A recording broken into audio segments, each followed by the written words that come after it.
Hello friends, Neha એજ્યુકેટરમાં આપનું સ્વાગત છે.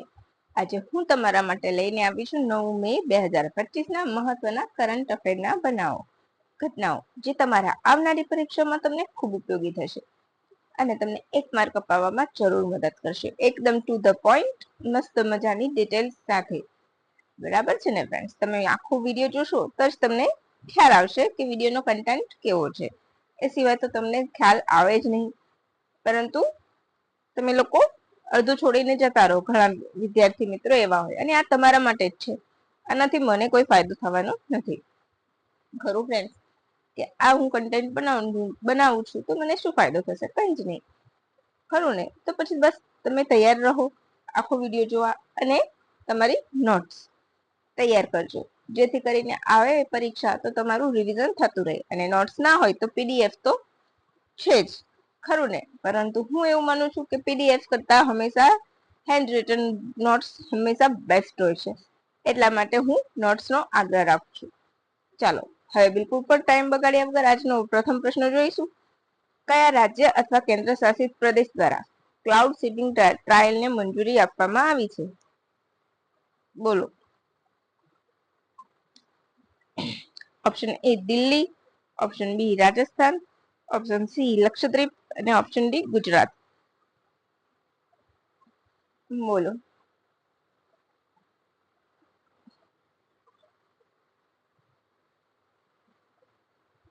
ફટાફટ ફટાફટ.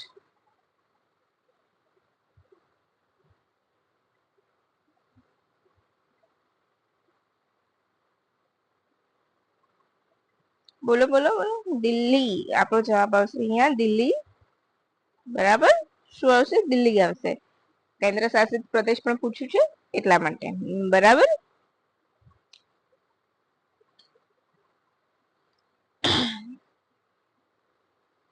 ચાલો હવે આપણે અહીંયા થોડુંક ડિટેલ જોઈશું કે આની જવાબદારી કોણ લેશે. તો આઈઆઈટી કાનપુરને સંભાળવા આપવામાં આવી છે. બરાબર.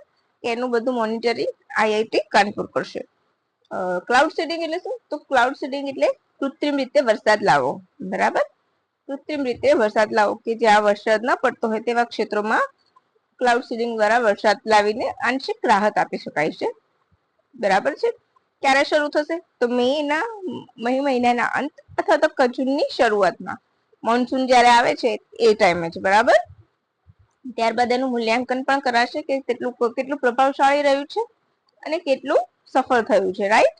આ એક પ્રકારનો કૃત્રિમ વરસાદ છે જેમાં કાર્બન અથવા તો સિલ્વર આયોડાઇડ નો ઉપયોગ થાય છે.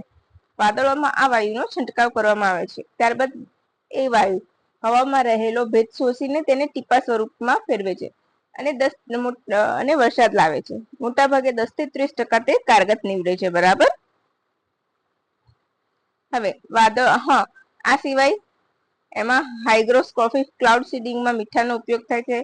સ્ટેટિક ક્લાઉડ સીડિંગ અને ડાયનેમિક ક્લાઉડ સીડિંગ, એ ક્લાઉડ સીડિંગ ના અલગ અલગ પ્રકાર છે. બરાબર છે.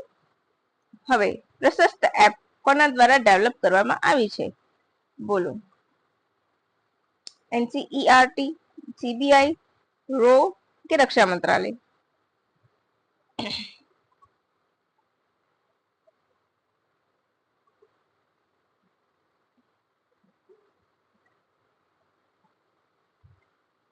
બોલો.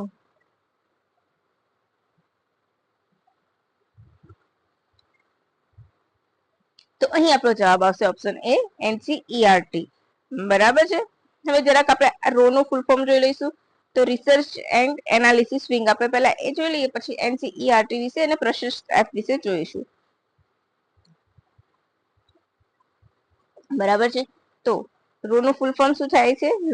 Research and analysis wing. ભારતની જાસૂસી સંસ્થા છે એમ કહી શકો છો તમે. બરાબર. સ્થાપના અમે તમને પહેલા પણ કરાવ્યું છે, જસ્ટ રિવિઝન કરાવી દઉં છું. 1968 માં થઈ હતી. બરાબર છે. દિલ્હીમાં એનું હેડક્વાર્ટર છે. ક્લિયર? એનું મોટો જનરલી શું છે ખબર છે? ધર્મ protect when it is a protected. બરાબર. એના કોણ રિસ્પોન્સિબલ હોય છે રો માટે? તો પ્રાઇમ મિનિસ્ટર. બરાબર. બંધારણીય પદ હોય છે. એક રીતના બંધારણીય વડા તરીકે એને જોવાય છે કે જે વડાપ્રધાન હોય એ એ વખતે જે તે વડાપ્રધાન હોય આનું મોનિટરિંગ કરે છે, રિસ્પોન્સિબલ રહે છે, રાઈટ. હવે આગળ વધીશું આપણે એમાં. હવે આપણે જોઈશું પ્રશસ્ત, એનું પૂરું ફૂલ ફોર્મ શું છે? તો pre assessment holistic screening tool. Pre assessment holistic screening tool. આ કોન્સ્ટેબલની પરીક્ષા હોય કે ગમે તે હોય ને એમાં પૂછાઈ શકે છે, ક્લાસ 3 ની પરીક્ષામાં, બરાબર. હવે એનું વડાપ્રધાન દ્વારા 2022માં લોન્ચ કરવામાં આવી હતી, એનઈપી એટલે કે નેશનલ એજ્યુકેશન પોલિસી હેઠળ, બરાબર. પ્રશસ્ત એપને હવે એ શેના માટે છે? તો મોટા ભાગે સમાવેશી શિક્ષણ વધારવાના હેતુથી વિકલાંગો માટે સ્કૂલ સ્ક્રીનિંગ પ્રક્રિયા માટે આ એપનો ઉપયોગ કરવામાં આવે તો સ્કૂલ સ્ક્રીનિંગ પ્રક્રિયા કહી શકો, બરાબર, અને વિકલાંગો માટે. હવે એમાં દિવ્યાંગજન અધિનિયમ 2016 હેઠળ આવતી 21 પ્રકારની વિકલાંગતાનો સમાવેશ કર્યો છે. આ એપ 22 ભાષામાં ઉપલબ્ધ છે. 22 ભાષા, 22 ને 23 ભાષા છે, સોરી ફ્રેન્ડ્સ, 23 ભાષા છે, એમાં 22 બંધારણીય ભાષા અને એક અંગ્રેજી, એ રીતે છે, બરાબર. હું પીડીએફ માં તમને સુધારો કરીને આપી દઈશ. યાદ રાખજો કે 23 ભાષા છે, 22 ભૂલથી છપાઈ ગયું છે, ભૂલથી મારું ટાઈપિંગમાં લખાઈ ગયું છે 22, પણ 23 ભાષા આવશે. 22 બંધારણીય ભાષા અને એક ભાષા છે અંગ્રેજી, એટલે 22+1. હવે એનસીઆરટી એટલે national council of education research and training, 1961 માં સ્થાપના. તેનું ધ્યેય સૂત્ર યાદ રાખજો, વિદ્યા અમૃતા શ્રુતે, એટલે કે વિદ્યા સૌથી વધારે, આપણે જેમ કે કહીએ છીએ કે વિદ્યા સૌથી અસરકારક હોય છે. વિદ્યા હોય તમારી પાસે તો તમે આગળ વધી શકશો. સિમ્પલી એક લોજિક છે.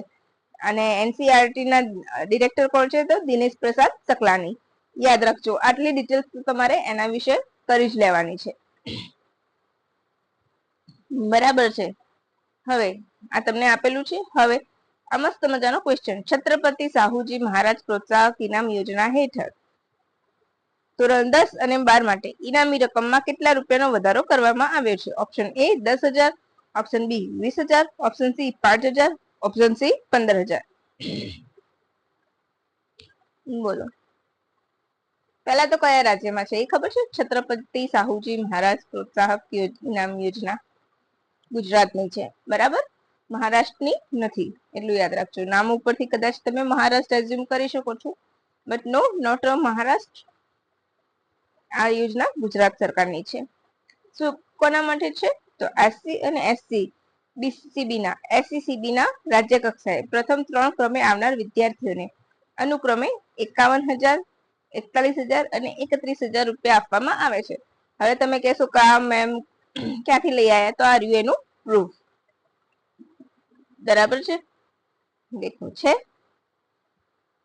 કોણે માહિતી આપી હતી? તો સામાજિક ન્યાય અને અધિકારિતા મંત્રી ભાનુબેન બાબરિયાએ, બરાબર છે. ક્લિયર?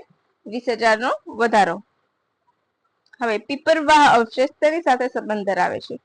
જૈન ધર્મ, બૌદ્ધ ધર્મ, હિન્દુ ધર્મ, પારસી ધર્મ, બોલો.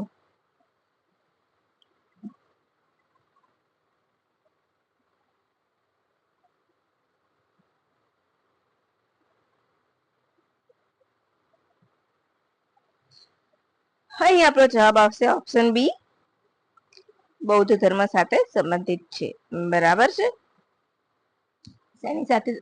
શેની સાથે સંબંધ ધરાવે છે? બૌદ્ધ ધર્મ સાથે સંબંધ ધરાવે છે. હવે કેમ ચર્ચામાં છે? તો અત્યારે હોંગકોંગ ખાતે એની હરાજી થવાની હતી, એટલા માટે, અને ભારત સરકારના સંસ્કૃતિ મંત્રાલયે અરજી કરીને એ હરાજીને સ્ટોપ કરાવી હતી, એટલા માટે, બરાબર છે.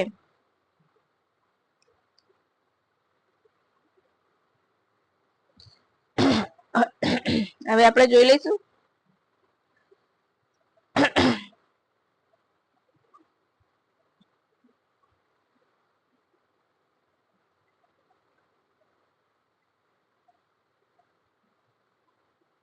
એક જ મિનિટ ફ્રેન્ડ્સ.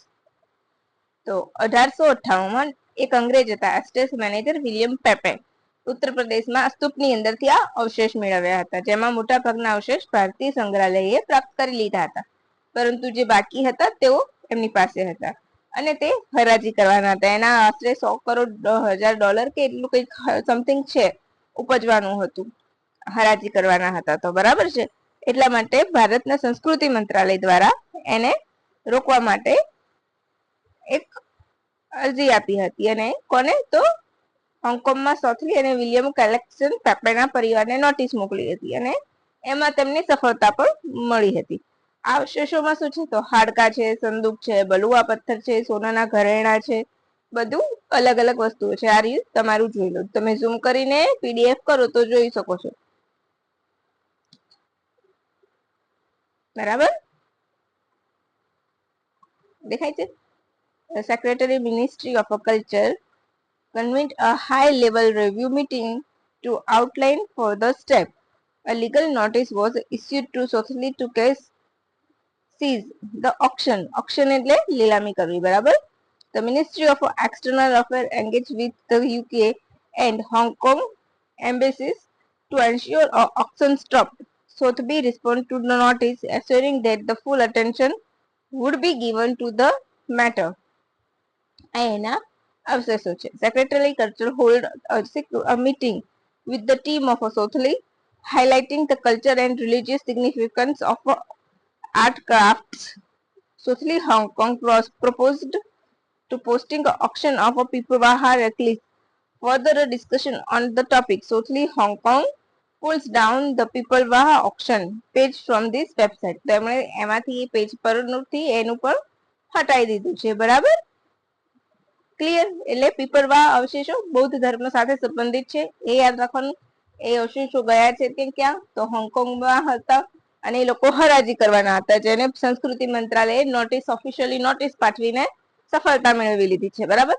હવે મેં તમને જે યાદી આપી છે અહીંયા, જૈન ધર્મ, બૌદ્ધ ધર્મ, હિન્દુ લખવાનું હતું પારસી, તો એ બધા જ શું છે?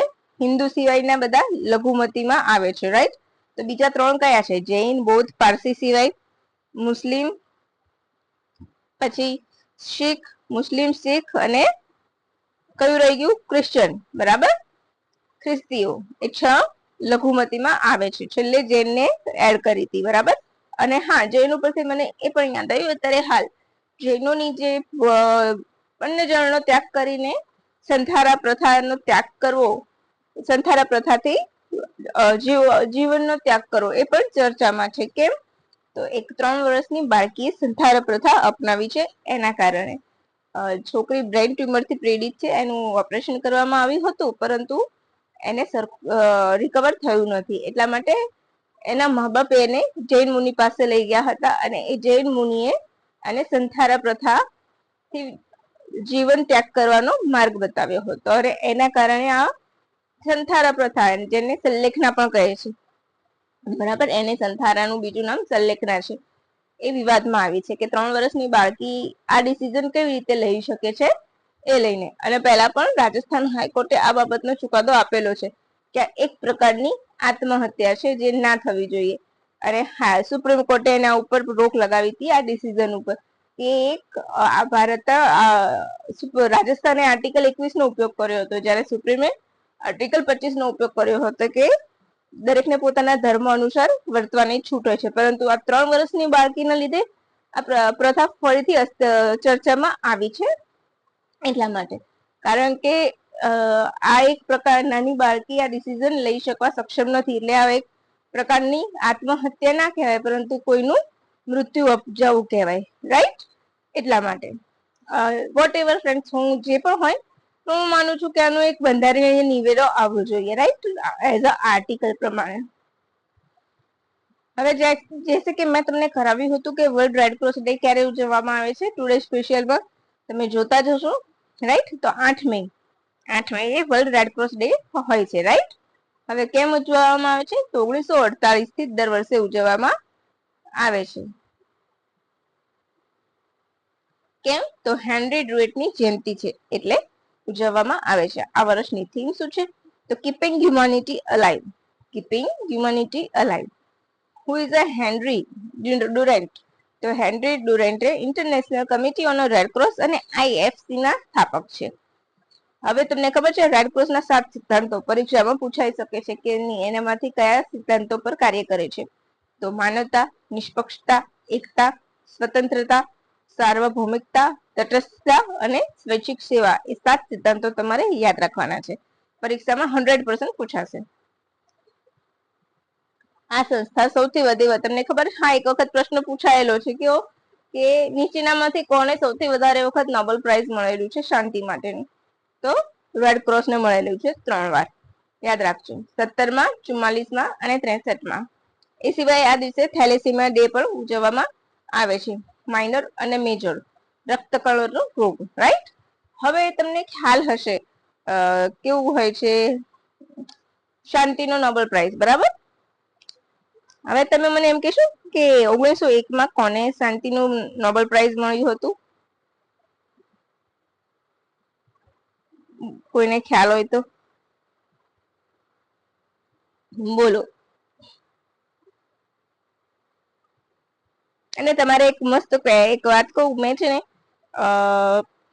નોબેલ ઉપર એક મસ્ત વિડીયો બનાવેલો છે, તમે ખરેખર જોશો ને તો મજા આવશે. એમાં તમારે ઘણા બધા થઈ જશે. અને 1901માં હેનરી ડુનેટને પણ મળેલો છે, બરાબર છે? તો એ પણ તમારે યાદ રાખવાનું છે. એમની સંસ્થાને તો 3 વખત મળેલો જ છે, પરંતુ એમને પોતે પણ વ્યક્તિગત લેવલે એના માટે એવોર્ડ મળેલો છે. શેનો? તો પીસ માટે, રાઈટ? અને કોની જો કોઈક બીજા કોઈક ભાગીદારીમાં હતો, પરંતુ એમને મળ્યો હતો, બરાબર છે?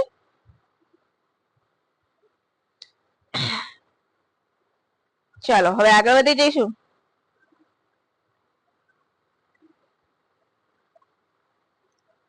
અને આ દિવસે કયો દિવસ બીજો ઉજવવામાં આવે છે? તો વર્લ્ડ થેલેસેમિયા ડે પણ ઉજવવામાં આવે છે. આટલું તો તમારે યાદ રાખવાનું છે, બરાબર છે?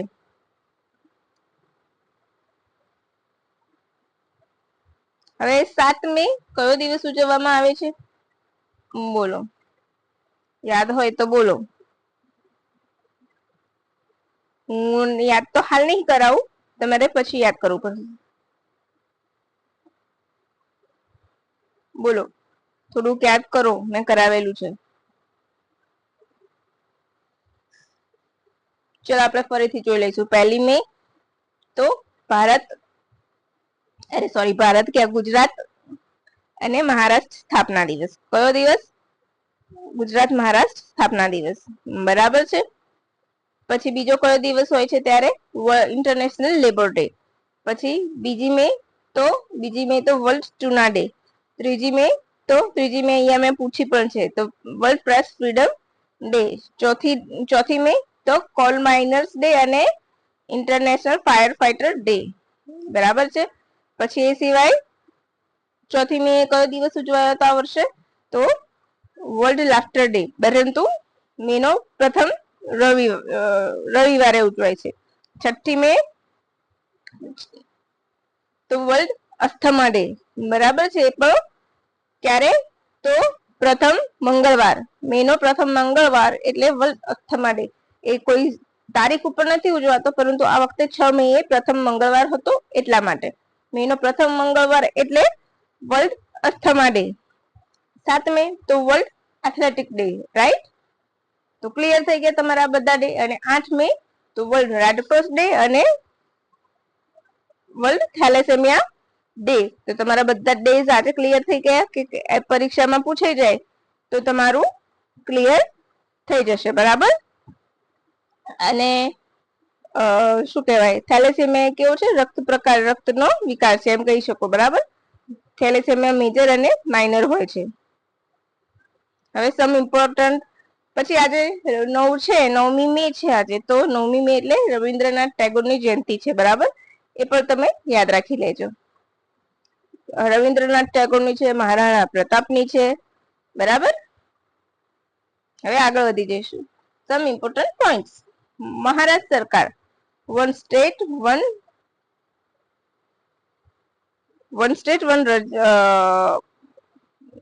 વન રજિસ્ટ્રેશન, અહીંયા વન છે, ઓકે, પણ નહીં આવે. One state one registration policy રજૂ કરી, જેથી રાજ્યના નાગરિકોને સંપત્તિ રજિસ્ટ્રેશન કરાવવું સરળ બનશે. ક્લિયર? પછી સુધીર વર્લ્ડ કપ શેના માટે છે? બેડમિન્ટન માટે. મેં લખ્યું નથી, પરંતુ બેડમિન્ટન માટે છે. ચીન 14મી વાર જીત્યું છે. 19મું સંસ્કરણ છે. ચીનમાં યોજાયું હતું. દક્ષિણ કોરિયાને હરાવ્યું. આ કપ હજુ સુધી 3 દેશ જ જીત્યા છે. કયા કયા છે?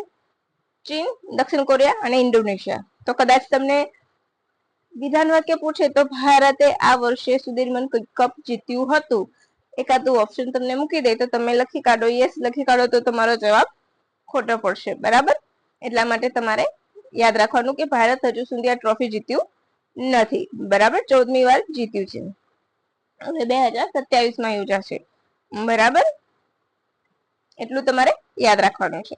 સુધીરમન કપ તો બેડમિન્ટન માટે. બરાબર, અત્યાર સુધી 19 વખત યોજાઈ છે ટ્રોફી, પરંતુ ચીન, દક્ષિણ કોરિયા અને ઇન્ડોનેશિયા જ વિનર રહ્યા છે. એના સિવાય બીજું કોઈ જીતી શક્યું નથી. તો બસ ફ્રેન્ડ્સ, ટુડે સ્પેશિયલ મેં કે 9 મેના કરંટ અફેરમાં આટલું જ.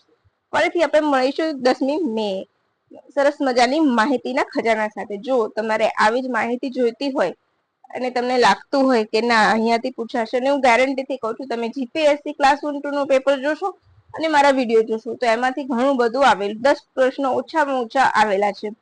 જે તમને મારી પોસ્ટ જોશો ને તો તમને ખ્યાલ આવશે કે મેં મૂકેલા પણ છે પોસ્ટ પર કે કયા ક્વેશ્ચન મારા આવ્યા છે. બરાબર છે, તો તમે એક વખત જોશો ને તો તમે પણ તૈયારી પર લાગી જશો મારી ચેનલને લાઈક કરીને. રાઈટ, તો તમને આ વિડીયો પસંદ આવ્યો હોય તો લાઈક જરૂરથી કરજો અને તમારા મિત્રોને શેર કરજો. અને હા, તેમને કહેજો કે સબસ્ક્રાઇબ કરવાનું ભૂલે નહીં અને બેલ આઇકોન તો બિલકુલ પણ ના ભૂલે દબાવવાનું. Right, thank you for watching my video. અને હા, પીડીએફ તમને નીચે ડિસ્ક્રિપ્શન બોક્સમાં મળી જશે. Right, so bye friends and have a good day friends.